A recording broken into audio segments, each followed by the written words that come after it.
চাচা এই গুড় এতক্ষণ ধরে দাম দর করছেন কারণ কি? এই গুড়ির ভিতরে কি মধু আছে? এই গুড়ের মধুই আছে, মধু না আছে, মধু না, এটা কাউসার আছে। কাউসার, হ্যাঁ, দুধের থেকেও সাদা আর মধুর থেকেও মিষ্টি।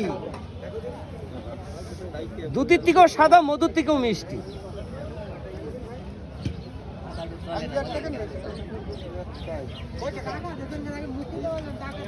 আল্লাহ হাফেজ। আমি জ্বালালাম না, ঠকি দিলাম। কত দিয়ে বন্ধুত্ব কত দিয়ে? 500 টাকা দিয়ে। ভালো দাম দিয়ে তাও না করছো ওই বেসপে কোনে গো? হ্যাঁ, গুড় তো দানা হয়েছে নরম।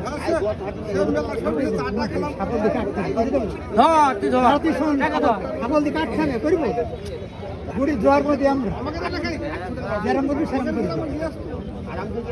জন্ম দিলে বেসন কোন পাবা? বেসন তো আমাকে কাছে।